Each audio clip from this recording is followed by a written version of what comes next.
India அடுத்தடுத்து அதிநவீன ஆயுதங்களை வாங்கி குவித்து வரும் சம்பவம்தான் எதிரி நாடுகளை யோசிக்க வைத்துள்ளது.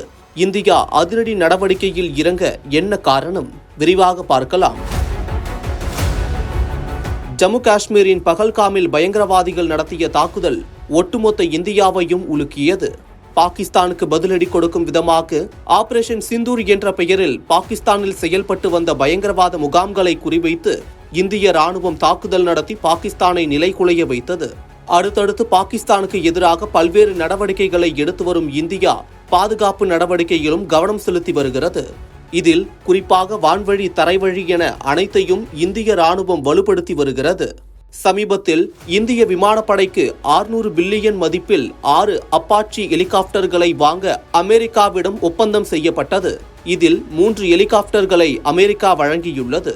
அதேபோல இந்திய ராணுவத்திடம் உள்ள பீரங்கிகளை எடுத்து செல்வதற்கான 212 கவச லாரிகளை வாங்க ஆக்சிஸ் கேட்ஸ் ஏரோஸ்போஸ் மற்றும் டெக்னா நிறுவனத்துடன் 224 கோடி ரூபாய்க்கு இந்தியா ஒப்பந்தம் போட்டுள்ளது. அது மட்டும் இல்லாமல் 62,000 கோடி ரூபாய் செலவில் 97 LCA தேஜாஸ் மார்க் 1A என்ற போர் விமானங்களை வாங்குவதற்கு அண்மையில் மத்திய அரசு ஒப்புதல் அளித்துள்ளது. இந்த நிலையில் தற்போது இந்திய ராணுவத்திற்கு ரூபாய் 659 கோடியில் அதிநவீன உபகரணங்கள் வாங்க மத்திய பாதுகாப்புத்துறை அமைச்சகம் ஒப்பந்தம் செய்துள்ளது.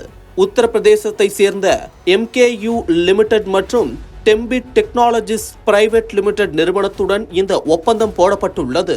இந்த ஒப்பந்தத்தின் மூலம் இந்திய ராணுவத்திற்கு இலக்குகளை இரவு நேரத்திலும் துல்லியமாக பார்க்க உதவும் கருவி உட்பட அதிநவீன கருவிகளையும் இந்தியா வாங்க உள்ளதாக கூறப்படுகிறது. இந்த கருவிகள் ராணுவ வீரர்கள் பயன்படுத்தும் SIG-716 துப்பாக்கிகளின் முழு தூரத்தையும் பயன்படுத்த உதவும். அதேபோல 500 மீட்டர் தூரம் வரையிலான இலக்குகளை துல்லியமாக தாக்கக்கூடிய தன்மை கொண்டது. தற்போது இந்திய ராணுவத்தில் பயன்பாட்டில் உள்ள கருவிகளை காட்டிலும் இது அதிநவீன கருவிகள் என கூறப்பட்டுள்ளது. அதிநவீன உபகரணங்களை விரைவில் இந்திய ராணுவத்திடம் அந்நிறுவனங்கள் ஒப்படைக்கும் என கூறப்பட்டுள்ளது. இந்தியா அடுத்தடுத்து அதிநவீன ஆயுதங்களை வாங்கி குவித்து வரும் சம்பவம் எதிரி நாடுகளை யோசிக்க வைத்துள்ளது.